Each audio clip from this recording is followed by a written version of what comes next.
Good morning, everyone. I'm Ed Grier, Dean of the School of Business at Virginia Commonwealth University, and it's my pleasure to welcome you all to our business conversation. This is the fifth in our series of conversation, and we have a wonderful guest for you this morning, Ricardo Capilla, and I'll introduce Ricardo in just a minute. For VCU, we're working hard to reopen our campus. Our plan is to reopen the campus semester starting August 17. It'll look quite different, of course.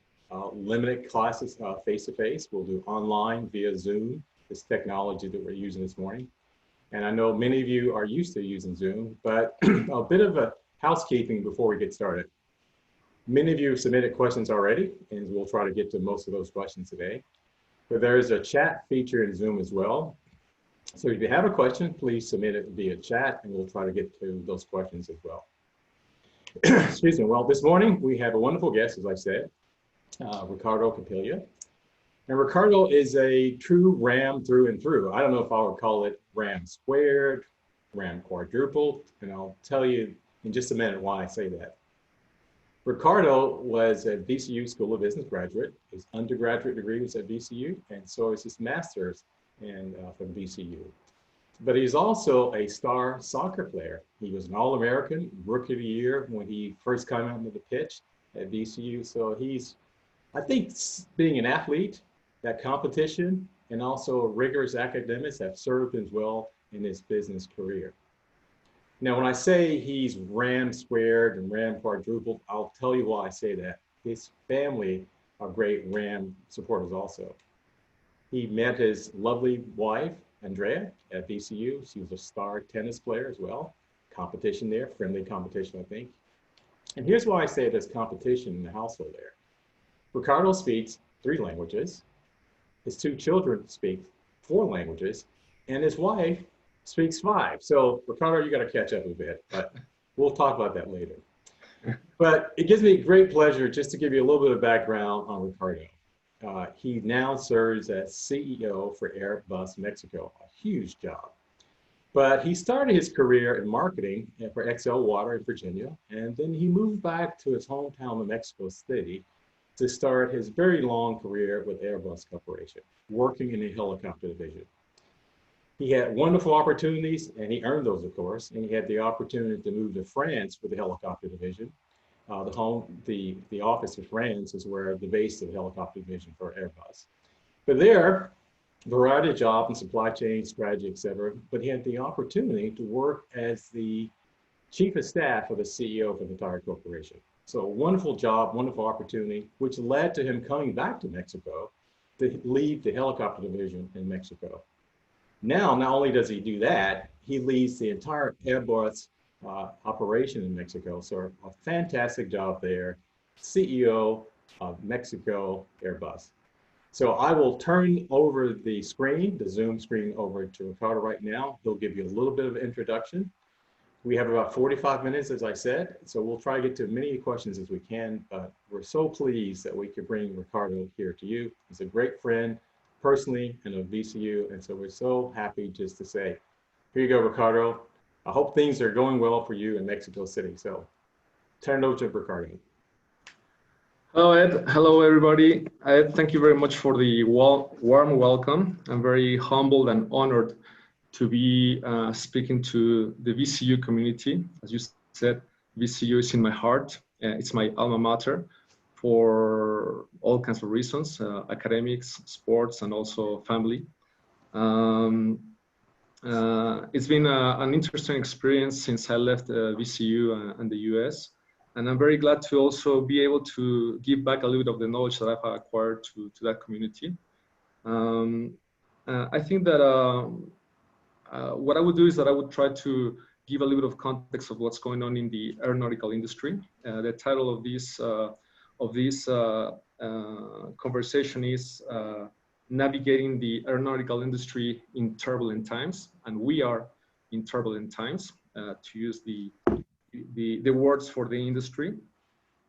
First, I would like to just give a quick overview of what Airbus is, so everybody has an idea of what we do. Airbus is a aerospace company. It's formed of 3 divisions. First division is the commercial aircraft, which is what we all know. I think that everybody has flown in an Airbus. One out of two airplanes that have been sold or delivered in the last years has been an Airbus. We have a division of helicopters where we have around 10 types of helicopters, more multi-role helicopters, and we serve all kinds of purposes for them, from ranging from EMS, so emergency medical services, oil and gas, tourism, police, military, all kinds of missions. And we have the defense and space division, where we have also airplane or military aircraft from airplanes, UAVs. We have satellites, launchers. So it's a consortium of three divisions. This company is around 70 billion euro company. We have around 135,000 people worldwide. Physical presence in most around 30 plus countries, but our products are flying or being used all over the world. Our home countries, where we were born, let's say, it's a true European company. France, Germany, Spain, the UK. These are the home countries, and we're based basically in Europe. So the EASA is our ruling aeronautical body, which is the counterpart of the FAA. However, we also have a strong presence all over the world. And just to give a few information about our presence in the US as well, Airbus has around 20 different facilities in the US. We have manufacturing in Mobile, Alabama for the A220 and A320 aircraft. We also do manufacturing of the LUH, the light utility helicopter, Lakota, in Columbus, Mississippi, where we have built and deliver around 450 helicopters. We support, or we have direct jobs, around 4,000 jobs in the US, but we have a huge global supply chain coming from the US. We're talking about a lot of parts, components that are produced in the US going to our aircraft. So we're talking around 275,000 jobs in the US that are directly or indirectly related to Airbus.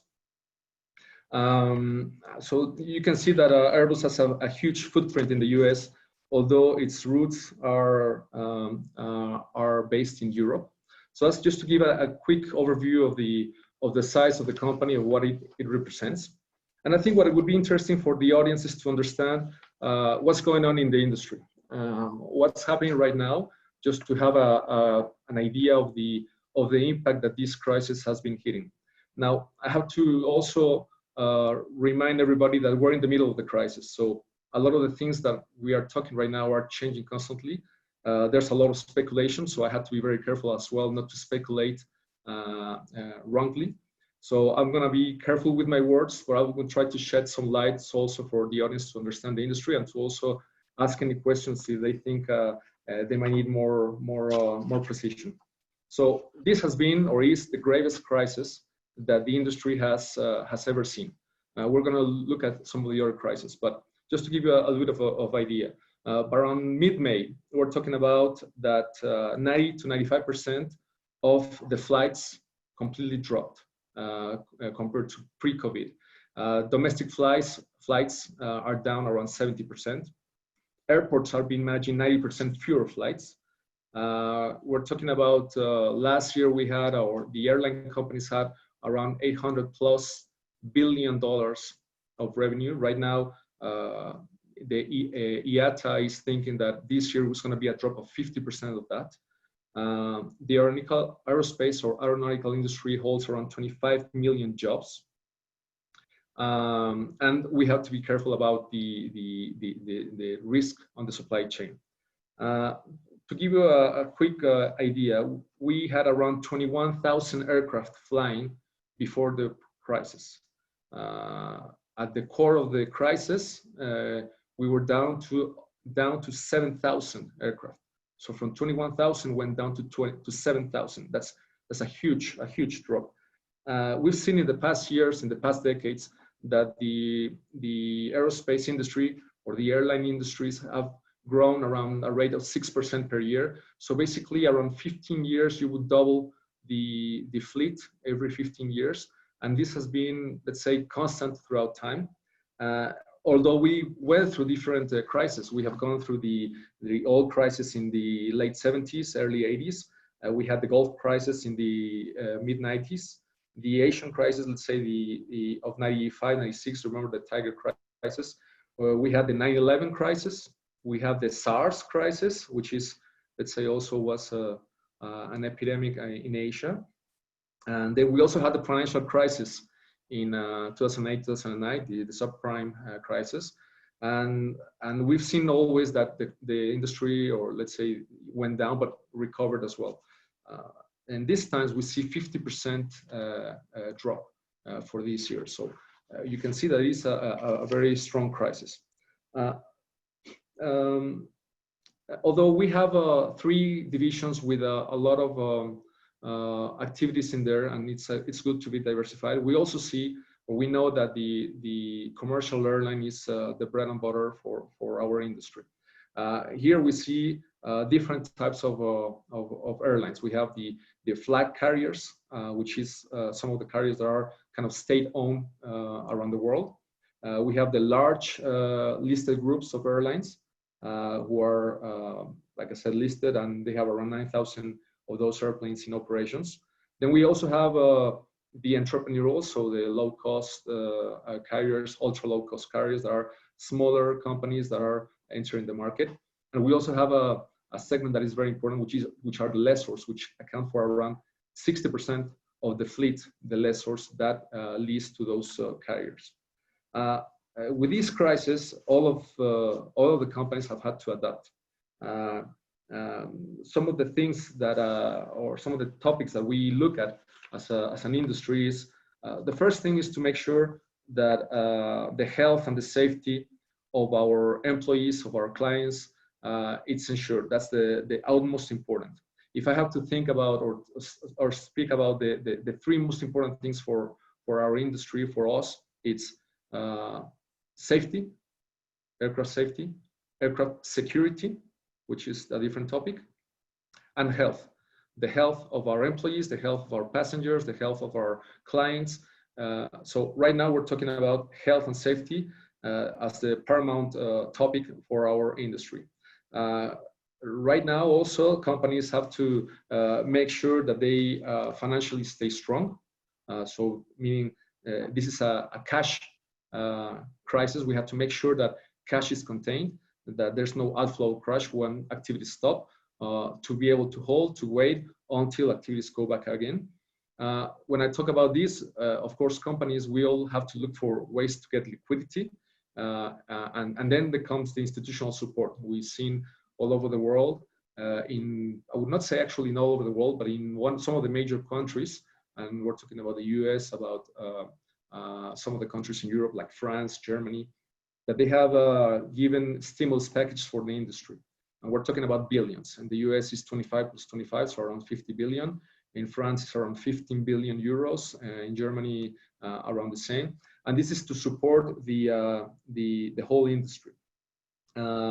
This is important to be able to survive this period and be able to guard or to continue with the competence of this industry and hold until the demand comes back. And we will go back to that situation. But right now, the main issue for most of the companies in every industry, but it's very, very much in our industry, is the containment of cash.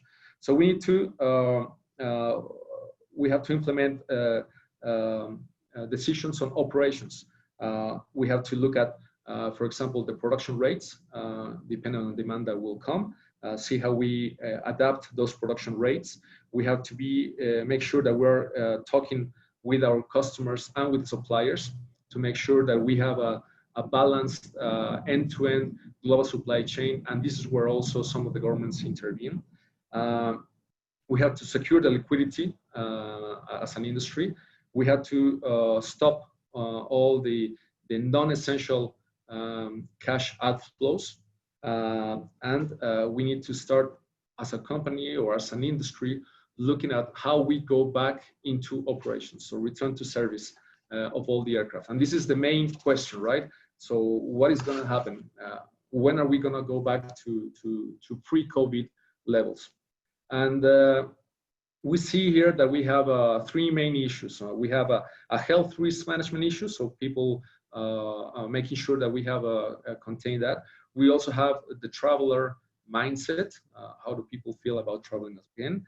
And also the economic impact, because you may have the two sorted out, but then if there's an economic crisis, then people cannot afford to travel. So we have a mix of that. And we've seen that in the previous years, we have an analogy with the SARS, which was a health crisis. We have the analogy of the 9/11, which was more of a travel and mindset. And we have the analogy of the financial crisis of 2008-9, which was more of a economic crisis. So now we bundle all of those things to be able to figure out what's going to happen in the next in the future. The scenarios that we see right now, the consensus overall, is that we see that travel will probably take between 3 to 5 years to go back to the levels where we were, let's say, end of 2019. So there's a room for error, of course, and we have to monitor month by month to see how things evolve. And we also see that the first return to service or back to traveling are going to be the national carriers, or let's say the national routes, more than international. So we're talking about the single aisle aircraft more than the wide bodies. That's what we feel that that will come back initially. And also we can see now that there are some bans between countries traveling from one place to the other one.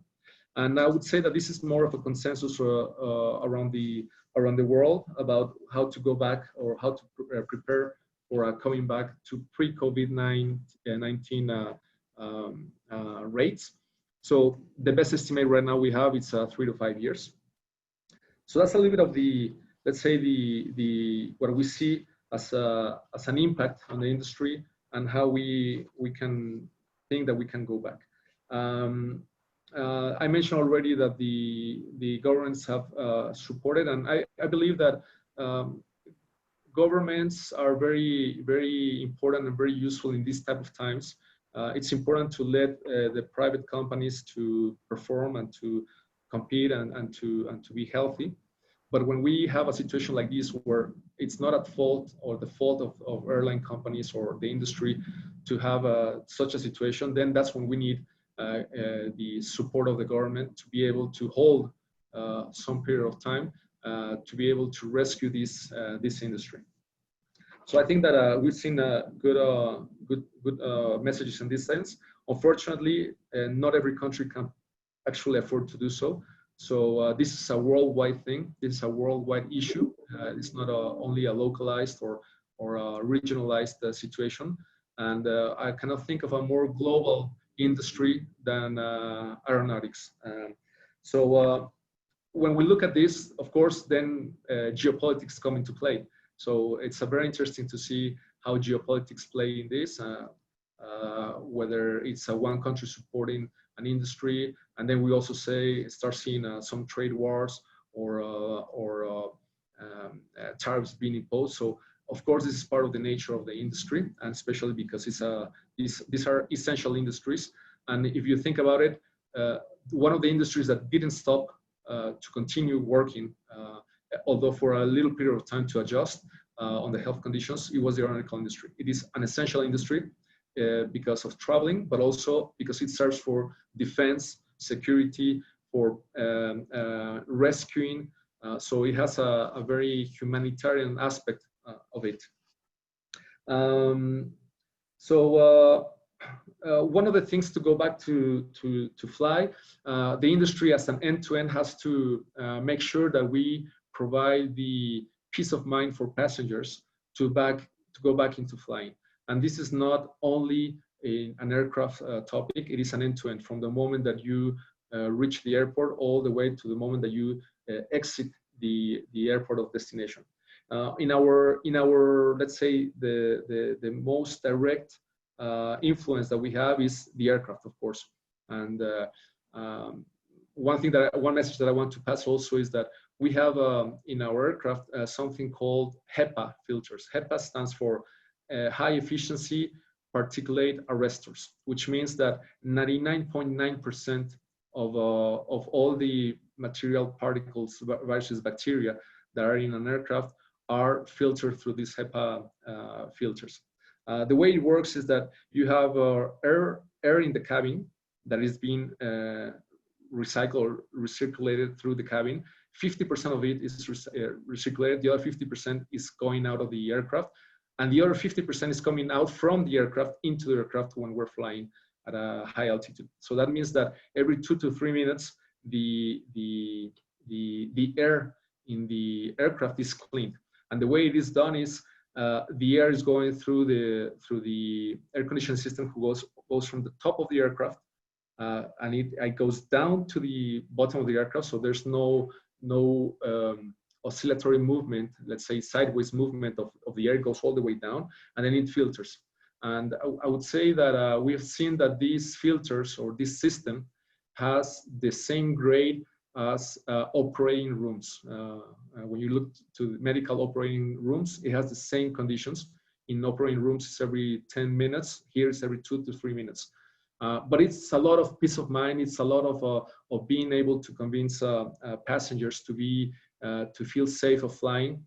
And it's not only about the air conditioning, it's about the protection that we have in the aircraft for the same way that we do in our offices, in our restaurants, or the way we will have a new normality. So it's all kinds of barriers that will allow for health to be reassured in the aircraft, the same way that we have all kinds of barriers for safety to be reassured and security to be reassured. So this is where we're working right now as an industry to make sure that we provide this peace of mind and this reassurance in a factual way to the whole industry. I would say that that's a little bit of what we are right now, and of course we can think about what's going to happen in the future. Are we going to continue investing, or we're going to continue doing what with our aircraft? What are the opportunities that we can see with this? I would say that the long term hasn't changed, meaning we have to cope with this short to mid term, the next 3 years, let's say, to make sure that we're strong and robust to be able to be resilient to this crisis. I would say that the key word here is resilience. The way we see the future is continue working on what we had as a plan, working on making sure that the airplanes, our aircraft, everything is done in a more environmentally friendly way, reducing the carbon footprint, reducing the emissions. We have strong targets that we have committed towards. And I think that this is an opportunity to invest in that. A lot of the stimulus packages that we're looking at in Europe are also geared towards investing in R&D for this type of technologies, where we can also improve the safety and the security and the health of this industry. We're talking about how do we do the structure and the environmental footprint of our aircraft as low as possible, work more in automated and autonomous devices to increase the pilot's ability to fly the aircraft, having aircraft that are more connected, having aircraft that are easier to manufacture, and having a digital continuity of this. And of course, when we're talking about this, the more diversified, the more alternatives you have in the portfolio that you offer, based on the market demand, based on the trends of the market. And also in our case, we have like I said, 3 divisions. It also provides some stability to be able to lean more on one side than the other when things are not so simple. And I would say that I would conclude these, let's say, first remarks with, at the end, it's a matter of leadership. We are one of the main actors of this industry. And I think that a leadership in these times of crisis is extremely important. Being able to talk to the employees, talk to the customers, to all the stakeholders in a very transparent and mature way, I think is the best way that we can go through this crisis together. it's not going to be easy. It's not simple. Crises are never something that everybody thought of, but crises always have opportunities, always have learnings, teachings, and a way to come out of the crisis in a more resilient and strong way. I hope that this is a good overview of as an introduction. And I think the best thing to do is to go through the questions and answers to see if I can fulfill those questions and those demands. Okay, thank you. That's a great introduction and a great overview of aerospace and certainly Airbus and the challenges that you're facing right now. Ricardo, you mentioned safety, and I think safety is one of those issues that builds confidence in the public, the consumers, and certainly it's going to be very important. And so at VCU, we're actually doing this, not to the complications that you're going through, but certainly complicated for us.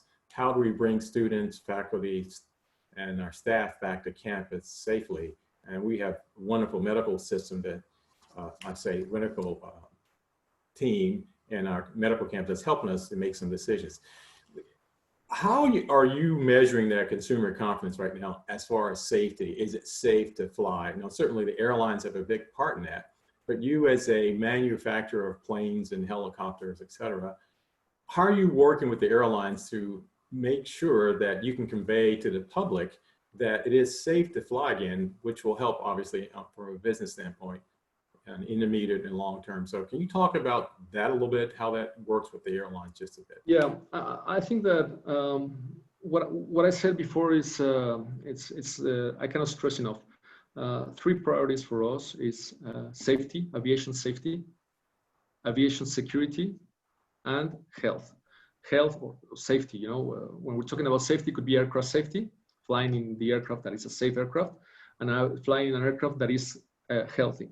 I would say that health, safety, security, it's a topic where more than compete, we collaborate with all the stakeholders. Our competitors become our let's say partners in this. This is the utmost important thing, because if you have an issue in an aircraft, people are not going to think, or we're not going to think, oh, well, is this brand or this brand? It doesn't matter. It's the peace of mind and the reassurance that it's our most important priority to give to the passengers, to the public. Just to give you an idea, I think that you will not find a safer means of transportation than an aircraft, and that's proven by thousands of times, not only by a ratio of 2 or 3, no, by a huge ratio. When we're talking about the per mile passenger accident rates. When we're talking about health, we're all learning in the process, and we're working a lot. And we do have a campaign worldwide to raise awareness of the whole end-to-end process when or before and after you board an aircraft.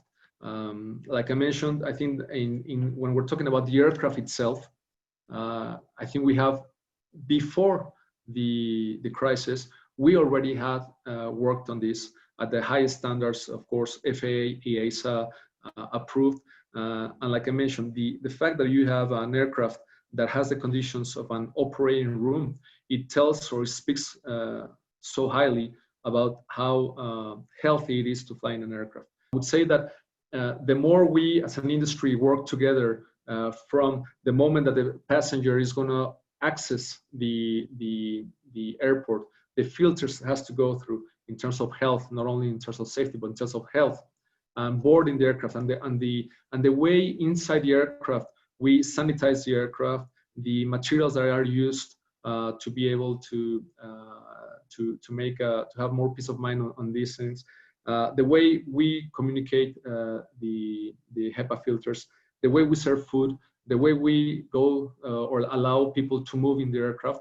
All this is a whole concept or a whole end-to-end spectrum of how health is being monitored, the same way as we did with safety. Before 9/11, we didn't have all this in safety. I think there's going to be a pre and post-COVID era in terms of health for flying in the aircraft. we did have a question. This may be unfair question to you, but I'll try it anyway, Ricardo. It's from one of your professors at VCU, and this professor's asking, those filters that we're using in the airline industry now to make it clean, operating room type cleanliness from an air quality standpoint, can that be used in a classroom setting? And I have no idea if that's true or not, but that's an unfair question to you. I won't, but I think it's a good question saying now, is there something we can learn from the aerospace industry, how we bring that down to the classroom level, certainly from a health and safety standpoint. So yeah, just hold on to that unless you have an answer, but I have another question, but I'll let you try to answer that if you could. Well, I think the question, they put you more on the spot, because you're the one who has to implement that in the classrooms. Okay, that is true. So let's, but to answer a more broadly way, I think that every industry can learn from other industries for sure. We learn a lot from, for example, when we're talking about electrification of aircraft, urban air mobility, when we're talking about the next generation of aircraft in the future, when we're talking about hybrid aircraft, meaning electric and other means of propulsion.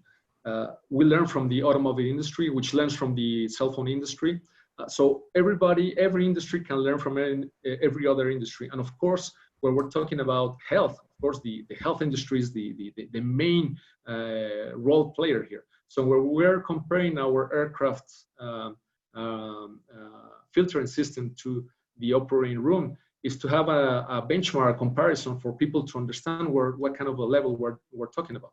So for sure, I think that as a university, to provide peace of mind for your students, of course, you have to look at the air conditioning system, at the filtering system, because at the end, what's remaining in the air, or it's what we ourselves expel as humans.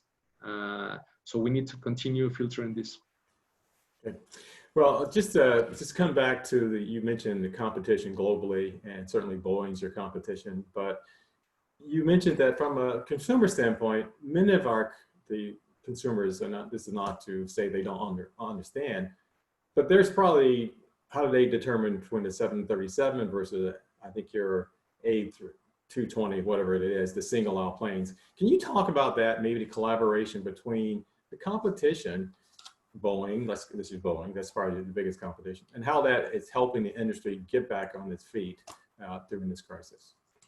Well, overall in our industry, whether it's airplanes or helicopters, we do collaborate and we exchange information on what we have common interests, and for sure health, safety, security, certifications, all of that. We tend to collaborate in clusters of industry. So I would say, I would probably repeat myself, but I would say that in terms of these topics that I just mentioned, we have more to gain to work together from the expertise that we have from both sides. And at the end, consumers, this is part of your question, passengers, consumers, they see sometimes aircraft as a commodity.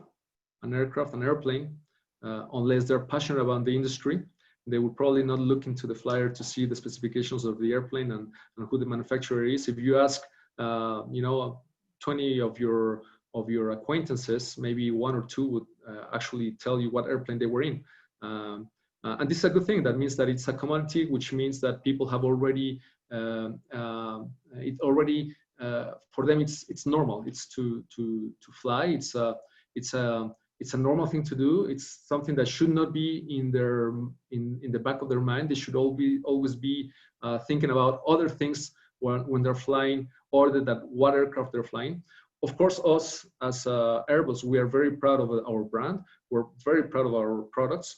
What we do is that we try to sell the features of our products to the airline companies to make sure that the aircraft is tailored to their needs, that we have the right performance, the right economics behind it, the right autonomy, operational reliability. So this is where we compete. We compete on the features of our aircraft. and we're very fierce in this competition. And we believe that we have the best products, and we believe that we can always find the right product for the right market. And this is a great and healthy competition. And I think that this fierce competition between Airbus and Boeing has only benefited everybody. The industry, because we have invested in research and development to produce better aircraft in all senses, both companies. For consumers, because then you lower costs by producing more efficient aircraft, by producing more volumes, and being able to fly from point A to point C without having to go to point B in many times.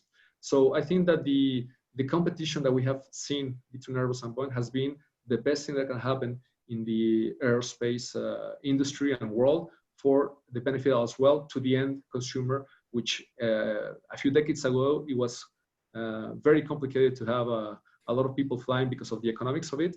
Now it is. So this is where we want to compete, not on the security, safety, health side. This is something where we have to collaborate. Okay, great. I do have just to give insights to Airbus also.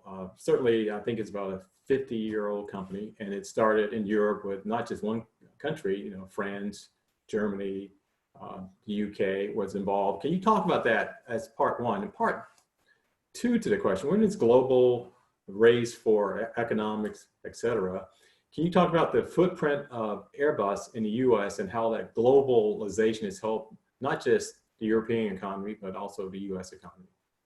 Yeah, I mentioned this a little bit in my introduction. Airbus, we celebrated last year our 50th anniversary.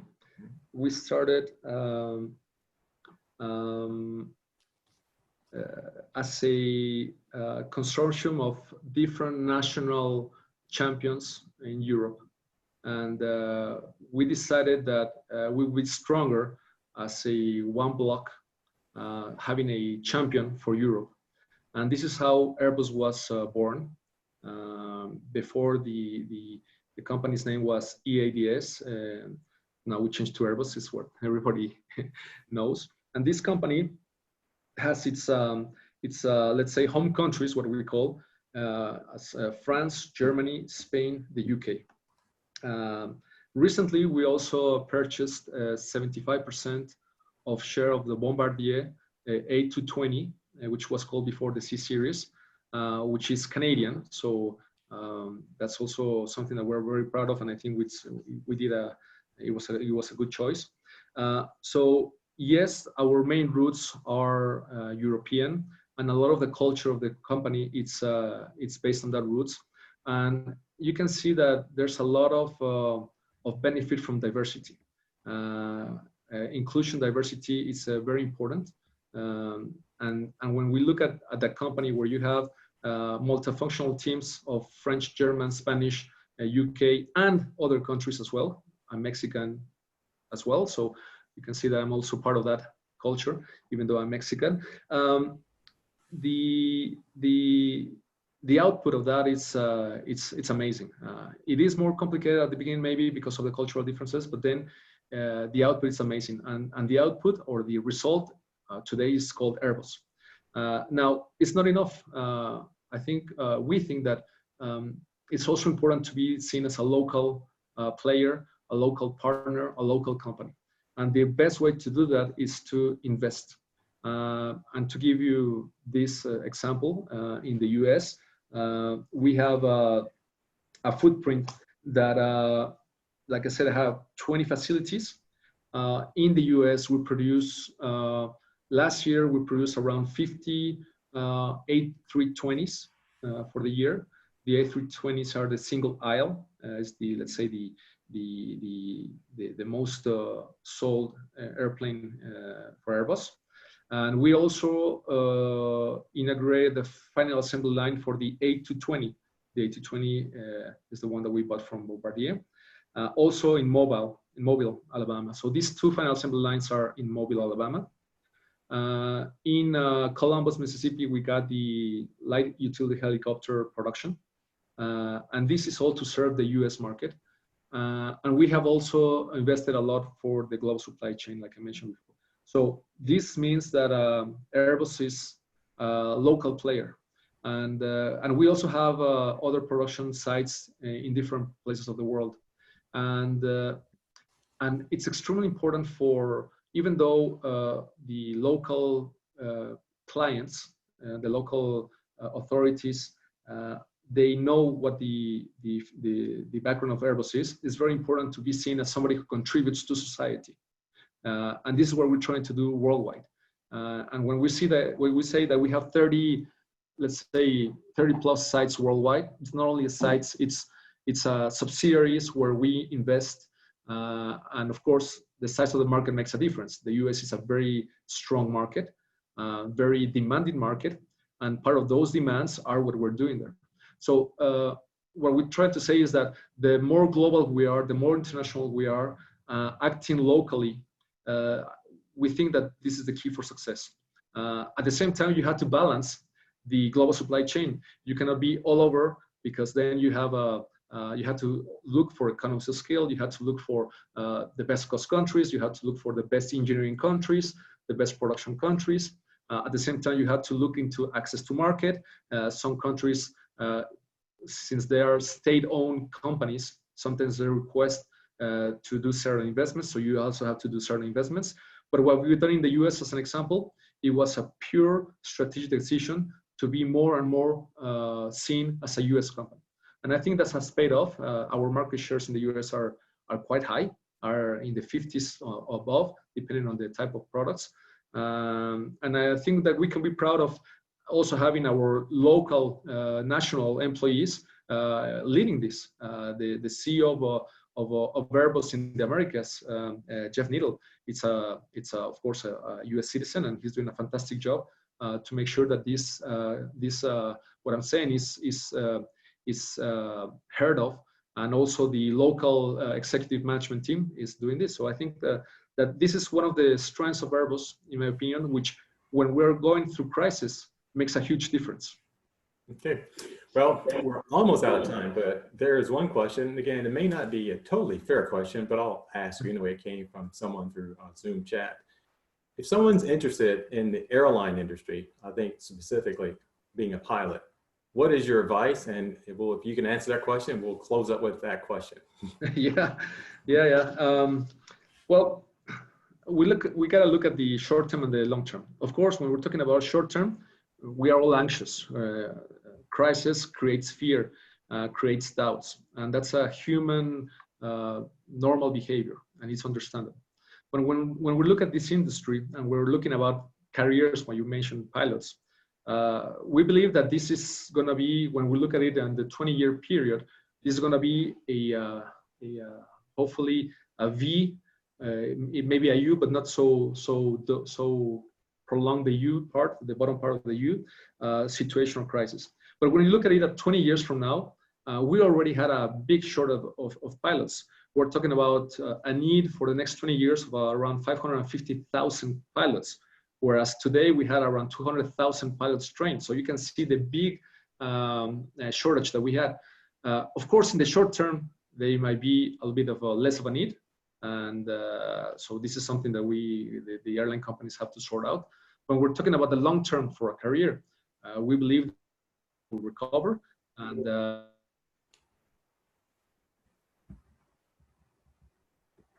COVID-19 we'll go back to that.